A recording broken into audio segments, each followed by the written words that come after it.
আসসালামু আলাইকুম প্রিয় শিক্ষার্থীরা, টেকনিক ইজ এডুকেশনের পক্ষ থেকে সবাইকে সাদর আমন্ত্রণ জানাচ্ছি আজকের আরও একটি নতুন ভিডিও ক্লাসে। আশা করি তোমরা সবাই ভালো, সুস্থ এবং নিরাপদে আছো। আমি ইমরান মাহমুদুল শিফা চলে এলাম তোমাদের জন্য নতুন আরও একটি ভিডিও ক্লাস নিয়ে। আজকে আমরা পটুয়াখালী সরকারি বালিকা উচ্চ বিদ্যালয়ের আমরা একটা প্রশ্ন সমাধান করব, 8 নম্বর প্রশ্ন, যেটা পোয়েম থেকে অ্যান্সার করতে হয়। Following question from the poems of your text book. তোমার টেক্সট বইয়ে পড়েছো এমন একটি জায়গা থেকে মূলত প্রশ্ন এসছে, সেই প্রশ্নগুলো তোমাকে সমাধান করতে হবে। ঠিক আছে, দেখো এখন এখানে আমরা দুটি করে প্রশ্ন নিব, আমরা সমাধানে চলে যাব। দেখো, হাউ মেনি স্ট্যান্জাস স্তবক are there in the poem books কবিতাটিতে কতগুলো স্তবক রয়েছে। Which line do you like most? কোন লাইনটি তুমি সবচেয়ে বেশি পছন্দ করো? ঠিক আছে, কোন ভার্স বা হচ্ছে তোমার এখানে স্ট্যান্জাসের কথা বলা হয়েছে। আর তারপরে হচ্ছে would come full circle, what did the speaker mean. চলো এই দুইটা প্রশ্নের উত্তর আমরা দেখে আসি, এই দুইটা প্রশ্নের উত্তর কি হবে। আচ্ছা, ওকে, এখন আমরা যে 8 নম্বর প্রশ্নটি সমাধান করছি, এখানে যদি একটু খেয়াল করি, দেখো, দেয়ার আর 4 স্ট্যান্জাস ইন দ্য পোয়েম বুকস কবিতাটিতে মূলত 4টি স্তবক রয়েছে। স্তবকের সংখ্যা কয়টি? স্তবকের সংখ্যা হচ্ছে 4টি in the poem books. I like the line each book is a magic box. প্রতিটি বই হচ্ছে কিসের মতো? একটি ম্যাজিক বাক্সের মতো। হুইচ উইথ, যেটির মাধ্যমে, হুইচ উইথ এ টাচ, প্রতিটি স্পর্শে এ চাইল্ড আনলক্স, একটি করে কি উন্মুক্ত হয়? এমন একটা ম্যাজিক বক্স যেখান থেকে মূলত একজন করে বাচ্চা বা সন্তান আনলক্স মনে হচ্ছে উন্মুক্ত হয়। I like it the most, কেননা এখানে কেন পছন্দ করা হচ্ছে, এটি আমার কেন পছন্দ? বিকজ ইট শোজ, এটি দেখায় আমাদের হাউ বুকস, কিভাবে বইগুলো ওপেন আপ, কিভাবে উন্মোচন করে। হ্যাঁ, উন্মোচন করে, কি উন্মোচন করে? আ ওয়ার্ল্ড অফ ওয়ান্ডার, বিস্ময়ের পৃথিবীকে উন্মোচন করে, পৃথিবীতে বিস্ময়ের দুয়ারকে উন্মোচন করে। তাহলে এখানে বলা হচ্ছে যতবার একটি করে বইকে টাচ করা হয় ততবার কি হয়? একজন করে সন্তান বা একজন করে বাচ্চার কথা বলা হচ্ছে, শিশু কি হচ্ছে? একজন করে শিশু উন্মুক্ত হচ্ছে। ঠিক আছে, এই লাইনটা সবচেয়ে বেশি টাচ করার মতো। মানে এক কথায় বলতে গেলে যতবার করে নতুন করে একটা বই পড়া হয় ততবার করে আমাদের ভেতর থেকে একটা করে নতুন করে শিশুর আচরণ প্রকাশ পায়। ঠিক আছে, এই জন্য এই লাইনটা একটু বেশি ভালো লেগেছিল। আর তারপরে যদি দেখি, স্পিকার বলতে উইড কাম, এখানে যে কথাটি বলতে কি বুঝিয়েছিল? হ্যাঁ, ফুল সার্কেল দ্বারা কথাটি কি বলছে? বাই দ্য এক্সপ্রেশন, ওই কথাটির মাধ্যমে দ্য স্পিকার মূলত বুঝিয়েছেন দ্য 3 ওমেন আর দ্য স্পিকারস মাদার, 3জন নারীর কথা বলা হয়েছে। আর দ্য স্পিকারস মাদার, মানে স্পিকারস মাদার বলতে হচ্ছে যিনি কথা বলছেন, বক্তার মা। ইন হার ইয়াং এজ, এক কথা হচ্ছে তার কম বয়সে, মায়ের কম বয়সকে বোঝানো হচ্ছে। অ্যান্ড ওল্ড এজ, এবং পাশাপাশি তাকে বোঝানো তার বয়স্ক, মানে বয়সের, যখন তার বয়স হয়ে গিয়েছে। একটা কথা হচ্ছে তার মা যখন, ইন হার ইয়াং এজ, যখন তিনি ছোট ছিলেন, যখন তিনি বয়স্ক হয়ে গিয়েছেন। আর দ্য স্পিকার হারসেলফ, মানে এখানে 3জন নারীর কথা বলা হচ্ছে। এবং 3জন নারী কোনজন? তার মা, প্রথমটা হচ্ছে কম বয়সে, দ্বিতীয়টা হচ্ছে একটু বেশি বয়স হয়ে গিয়েছে যখন, তারপর হচ্ছে স্পিকার নিজেই। ঠিক আছে, the first mother gave birth, মানে ফার্স্ট মাদার বলতে ওই যে যখন কম বয়সী মায়ের কথা বলা হচ্ছে, তিনি মূলত জন্ম দিয়েছেন কাকে? টু দ্য স্পিকারকে বা হচ্ছে বক্তাকে জন্ম দিয়েছেন। নার্চার্ড হার, তাকে কি হার বলতে হচ্ছে তাকে। তাহলে এখানে যিনি কথা বলছেন, মানে এখানে বক্তা যিনি বা হচ্ছে যিনি মূলত স্পিকার, তিনি হচ্ছে একজন নারী, তাকে জন্ম দিয়েছে, তাকে নার্চার্ড, লালন পালন করেছেন। অ্যান্ড লঞ্চড হার ক্যারিয়ার, এবং তার ক্যারিয়ার মানে হচ্ছে তার জীবনের হচ্ছে শিক্ষা জীবন বলি বা যে জীবনই বলি না কেন, তার এখানে তার মাধ্যমে মূলত তার ক্যারিয়ার শুরু হয়েছে। মায়ের মাধ্যমে সন্তানের ক্যারিয়ার শুরু হয়েছে। The second mother depended on her daughter, second mother বলতে হচ্ছে তার মাকেই বোঝানো হচ্ছে, বক্তা বা লেখকের মাকেই বোঝানো হচ্ছে। কেন, যদিও ভার্সিফায়ার বলা হয়, যিনি মূলত কবিতা লিখেন তাকে ভার্সিফায়ার বলা হয়। তাহলে এখন সেই মায়ের যখন বয়স হয়ে গিয়েছে তাকে এখানে সেকেন্ড মাদার বলা হচ্ছে। তিনি মূলত অন হার ডটার, তার সন্তানের উপর নির্ভরশীল। And the daughter is the observer, এখানে কন্যা মানে আমাদের স্পিকার যিনি, তিনি হচ্ছেন অবজারভার। তিনি মানে এখানে কি করেন? মায়ের দেখাশোনা করেন। অ্যান্ড ন্যারেটর শব্দের অর্থ হচ্ছে প্রবক্তা অফ দিস 2 মাদার্স, এবং তিনি তার 2জন মায়ের কি করছেন? 2জন মায়ের কথা নিজের ভাষায় ফুটিয়ে তুলছেন। ওকে, দে ফেল্ট এ ডিপ কানেকশন, তারা পরস্পরের সাথে কি অনুভব করছে? পরস্পরের সাথে একটা গভীর কানেকশন বা হচ্ছে সংযোগ এখানে তিনি মূলত প্রকাশ পাচ্ছে। এখানে দে ফেল, তারা অনুভব করছেন। Because their lives had gone through the same cycle of love, loss and memory, তাদের যে জীবনের গল্পটা, তাদের their lives and had gone through, তাদের জীবনটা কেমন কীভাবে কাটছে, সেম সাইকেল, একটা নির্দিষ্ট সাইকেল বা চক্রাকারে কাটছে। সেখানে কি রয়েছে, লাভ আছে, লস আছে, অ্যান্ড সবার শেষে মেমোরি আছে। তার মানে ভালোবাসা আছে, তারপরে হচ্ছে কিছুটা হারিয়ে ফেলার ক্ষত বা হারিয়ে ফেলার যন্ত্রণা রয়েছে, এবং সবার শেষে মেমোরি বা স্মৃতি রয়েছে। প্রিয় শিক্ষার্থীরা, আমরা প্রথম দুইটা প্রশ্ন সমাধান করেছি। এখন চলো আমরা 3 নম্বর প্রশ্নে চলে যাই। 3 নম্বর প্রশ্নে দেখো কি দেওয়া আছে। 3 নম্বর প্রশ্ন যদি আমরা একটু দেখি, 3 নম্বর প্রশ্ন কি বলেছে দেখো। প্রিয় শিক্ষার্থীরা, আমরা 3 নম্বর প্রশ্নে আসি। দেখো 3 নম্বর প্রশ্ন কি বলেছে। 3 নম্বর প্রশ্নে বলা আছে, what choice does the poet make at the end of the poem, stopping by woods on a snowy evening. হ্যাঁ, কুয়াশাচ্ছন্ন একটা, মানে এই যে কবিতা দেওয়া আছে stopping by woods on a snowy evening, এই কবিতাটিতে মূলত লেখক যে কি করেছেন, চয়েস করেছেন, মানে এক কথা তিনি যে কাজটা করেছিলেন, এই কাজটা কি তিনি মূলত কি করেছিলেন, এই প্রশ্নটা আমাদেরকে বুঝাই দিতে হবে, অ্যান্সার করতে হবে।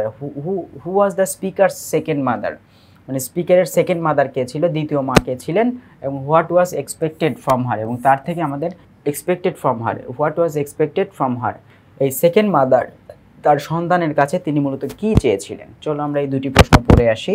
আমরা প্রথম দুটি প্রশ্ন পড়েছিলাম, এখন সি এবং ডি নম্বর প্রশ্ন পড়ি। চলো সি নম্বরে, ইন দ্য ইন্ড মানে ওই কবিতাটিতে দ্য পোয়েট চোজ, পাস্ট টেন্সে আছে, এই জন্য পাস্ট টেন্সে লেখা হচ্ছে, চুজের পাস্ট ফর্ম হচ্ছে chose to leave the beautiful woods, মূলত তিনি যেখানে ছিলেন, সুন্দর যে জায়গাটাতে ছিলেন, সেই জায়গাটা তিনি ছেড়ে আসেন, অ্যান্ড কন্টিনিউ হিজ জার্নি, এবং তার জার্নিটা তিনি মূলত আবার শুরু করেন। তিনি থেমে গিয়েছিলেন, থেমে গিয়ে তিনি আবার নতুন করে কি করেন, তার জার্নিটা শুরু করেন। হি ডাজ দিস, তিনি এটি কেন করেন,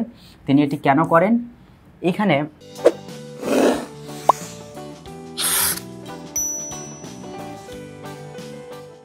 কবিতার শেষে তিনি এটি করেছিলেন। এখন আমি বলবো তিনি কেন করেন, এই কাজটা তিনি কেন করেন যখন বলবো, তখন সেটা আবার প্রেজেন্টে লিখতে হবে।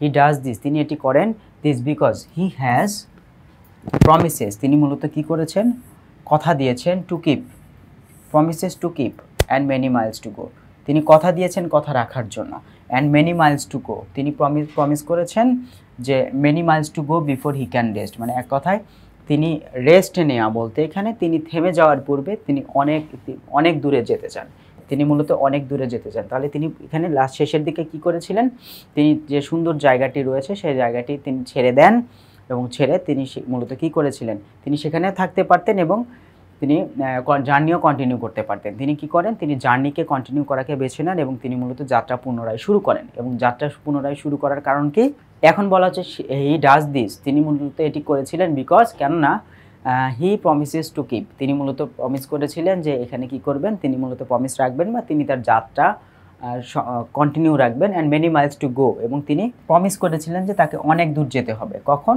বিফোর হি ক্যান রেস্ট, মানে তিনি যখন একদম সর্বোচ্চ সীমায় গিয়ে রেস্ট নিতেই হবে, তার পূর্বে তিনি অনেক দূরত্ব অতিক্রম করবেন, এটা ছিল হচ্ছে তার প্রমিস, এজন্য তিনি এটাকে বাছাই করেছেন। আচ্ছা, ডি নম্বর প্রশ্নে আমরা যাই। ডি নম্বর প্রশ্নে যদি দেখি, দ্য স্পিকার সেকেন্ড মাদার আসলে কে ছিল, second mother was first mother in her old age, মানে এখানে দ্বিতীয় মা বলতে যে মায়ের দ্বিতীয় সময়ের কথা বলা হচ্ছে, এটা ছিল হচ্ছে প্রথম মাকেই বোঝাচ্ছে, কিন্তু ইন হার ওল্ড এজ, এই প্রথম মা যখন বয়স্ক হয়ে যায়, তার যখন বয়স হয়ে যায়, তখনই তাকে সেকেন্ড মা বলা হচ্ছে, দ্বিতীয় মা বলা হচ্ছে। This second mother's mind was clouded, তার মন ছিল নিরানন্দ, তার মায়ের মনে কি ছিল না, মানে এখানে তার মায়ের মনে নিরানন্দ ভর করেছিল, আনন্দ ছিল না। শি ওয়াজ এক্সপেক্টেড টু, তার কাছে আশা করা হয়েছিল, লাভ ভালোবাসা, তার কাছে গাইড শব্দের অর্থ কি, এখানে হচ্ছে প্রদর্শক বা পথ প্রদর্শন জিনিসটা আশা করা হয়েছিল, অ্যান্ড কেয়ার যত্ন, for the speakers like a mother, মানে এক কথা হচ্ছে তার কাছে কি আশা করেছিল, এখানে ফর দ্য স্পিকার, এখানে he and she was expected to love guide and care for the speaker like a mother, মায়ের মতো ভালোবাসা, তারপরে হচ্ছে কি এখানে মূলত আমরা গাইড বা হচ্ছে সঠিক পথ এবং যত্ন, এই জিনিসটি মূলত আশা করা হয়েছিল। ঠিক আছে, এখানে দ্বিতীয় মায়ের মনটা কেমন ছিল, নিরানন্দ ছিল, তার মনটা নিরানন্দ করা হয়েছিল, বা হচ্ছে যে কারণেই হোক তার মনটা কি নিরানন্দ ছিল, তার মায়ের মনে আনন্দ ছিল না। আচ্ছা, এটা ছিল আমাদের সি এবং ডি নম্বর প্রশ্ন। চলো আমরা এরপরের প্রশ্নে চলে যাই। এরপরের প্রশ্নে যেটা দেওয়া আছে, 4 নম্বর প্রশ্ন আমাদের শেষ হয়েছে। 5 নম্বর প্রশ্ন, what is the central theme of the poem the sands of Dee, the sands of Dee কবিতাটিতে সেন্ট্রাল থিম মানে প্রধান বিষয়টা কি, প্রধান আলোচনার বিষয়টা কি। আর each book is a magic box, প্রতিটি বই হচ্ছে এক একটি মজার বাক্স বা হচ্ছে জাদুর বাক্স। এখানে এই দুটিকে তুমি তোমার নিজের ভাষায় প্রকাশ করো, নিজের ভাষায় প্রকাশ করতে বলেছে। চলো আমরা দেখি এই দুটার প্রশ্নের উত্তর কি হবে। দেখো আমরা এই নম্বর প্রশ্নে আসছি, আমরা এই নম্বর প্রশ্নটা একটু দেখার চেষ্টা করি। এই নম্বর প্রশ্নে the central theme of the poem is the power and unpredictability of nature. এখানে প্রকৃতির ক্ষমতা, এখানে প্রকৃতির ক্ষমতা এবং প্রকৃতির যে এখানে আনপ্রেডিক্টেবিলিটি মানে কখন কি ঘটবে এটা বোঝা যায় না, এরকম দুর্বোধ্যতা বোঝাচ্ছে, প্রকৃতির দুর্বোধ্যতা অফ নেচার এটা বোঝাচ্ছে। পার্টিকুলারলি দ্য সি, বিশেষ করে সমুদ্রের কথা বলা হচ্ছে। এখানে দুর্বোধ্যতা কখন কি হয় বলা যায় না এবং তার ক্ষমতাকে উল্লেখ করা হয়েছে। দ্য পোয়েম, এই কবিতায় শোজ দ্যাট, এই কবিতায় প্রকাশ করা হয় বা দেখা যায়, কবিতাতে দেখা যায় the she has the ability, হ্যাঁ এটা কি সি হ্যাজ দ্য অ্যাবিলিটি, সমুদ্রেরও কি রয়েছে সেই যোগ্যতা রয়েছে, টু কজ হার্ম, কিসের কি ক্ষতি করার ক্ষমতা রয়েছে, তাদের ক্ষতি করার কি রয়েছে সক্ষমতা রয়েছে। ডেসপাইট, যদিও ইটস অ্যাপারেন্ট বিউটি, যদি এটির কি রয়েছে এটিকে দেখে সুন্দর মনে হয়, মানে এক কথায় এটির স্বচ্ছ সৌন্দর্য থাকা সত্ত্বেও এটি যে কোনো সময় কি হতে পারে, ক্ষতির কারণ হতে পারে। ঠিক আছে, এটাই হচ্ছে এক কথায় বলতে গেলে সেন্ট্রাল থিম হচ্ছে এটার ক্ষমতা এবং দুর্বোধ্যতা, প্রকৃতির দুর্বোধ্যতা সম্বন্ধে বিস্তারিত মানে মেইন জিনিসটা এখানে বোঝানো হয়েছে। এবং পাশাপাশি বলা হয়েছে যে এটি শুধুমাত্র যে প্রকৃতি বলতে বিশেষত সমুদ্রের কথা বলা হচ্ছে যে সমুদ্রের কিন্তু ক্ষতি করার ক্ষমতা রয়েছে, যদিও এটি দেখতে স্পষ্টভাবে সুন্দর মনে হতে পারে। ঠিক আছে, এফ নম্বর প্রশ্নে আমরা যাই। দেখো এফ নম্বর প্রশ্নে কি বলেছে, each book is called a magic box, প্রতিটি বইকেই কেন ম্যাজিক বাক্স বা হচ্ছে জাদুর বাক্স বলা হয়, কারণ because it is full of wonders and surprises, প্রতিটি বইয়ের মধ্যে বিস্ময় রয়েছে এবং আশ্চর্যের কিছু না কিছু রয়েছে, বিস্ময় এবং আশ্চর্যজনক কিছু না কিছু রয়েছে।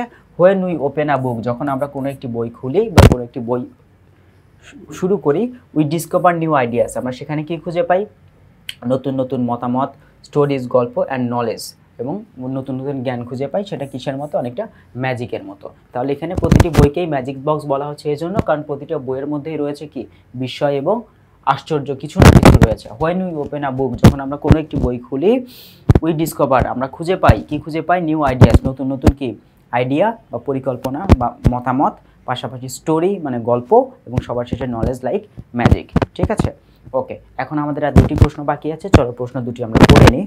আচ্ছা, what is the main theme of the poem, what is the main theme of the poem O me O life, হ্যাঁ ও আমি ও আমার জীবন, হ্যাঁ এই কবিতার মূলত মেইন থিম বা প্রধান আলোচ্য বিষয় কি, প্রধান বিষয়টা কি ছিল সেটার, এটা হচ্ছে আমার জি নম্বর প্রশ্ন। এইচ নম্বর প্রশ্ন বলছে is age an identity marker, এটা কি বয়স কি পরিচয় প্রকাশক হতে পারে, বয়স কখনো কি পরিচয় প্রকাশক হতে পারে। হোয়াট আর দ্য অ্যাট্রিবিউট বা ফিচার, বৈশিষ্ট্য কি, অফ ওল্ড এজ, মানে একটু বেশি বয়সের বৈশিষ্ট্যটা কি। চলো প্রশ্ন দুইটার সমাধান আমরা দেখে আসি, তবে তার আগে একটু দেখব যে ও মি ও লাইফ এই কবিতার আসল মানে থিমটা কি, মূল বিষয়টা কি। আর তারপরে is age an identity marker, বয়স কি কখনো পরিচয় প্রকাশক হতে পারে।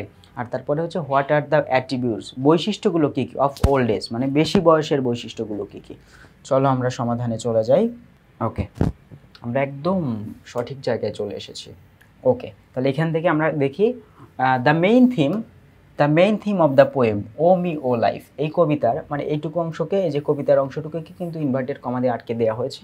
এই কবিতার প্রধান অংশ হচ্ছে is the search for purpose of in life, জীবনের উদ্দেশ্য খোঁজা, কি খোঁজা, the search for purpose in life, জীবনের উদ্দেশ্য খোঁজা। ডেসপাইট সত্ত্বেও, স্ট্রাগল অ্যান্ড ডিসঅ্যাপয়েন্টমেন্ট, মানে এক কথা হতাশা থাকবে, সংগ্রাম থাকবে, এখানে সংগ্রাম আর এখানে বলা হচ্ছে হতাশা, এই দুইটা জিনিস থাকা সত্ত্বেও জীবনের কি খোঁজা, উদ্দেশ্য খোঁজা, মানে এই দুইটা জিনিস থাকবে, স্ট্রাগলস থাকবে, ডিসঅ্যাপয়েন্টমেন্ট থাকবে, হতাশা থাকবে এবং পাশাপাশি সংগ্রাম থাকবে। এই দুইটা থাকা সত্ত্বেও জীবনের কি খুঁজতে হবে, জীবনের মূলত উদ্দেশ্য খুঁজতে হবে। এটি হচ্ছে কবিতার মেইন থিম আর কি। আর সবার শেষে আমরা যদি বলি যে বয়স কি কখনো আইডেন্টিটি মার্কার বা পরিচয় প্রকাশক হতে পারে, এখানে কি বলেছে, ইয়াস, প্রথমে তোমার অবস্থান তুলে ধরবা, হ্যাঁ age can be an identity marker, অবশ্যই এটি কি হতে পারে, এটি পরিচয় প্রকাশক হতে পারে বা পরিচয়ের একটি নির্দেশক হতে পারে। Attributes of old age include, মানে এক কথায় হচ্ছে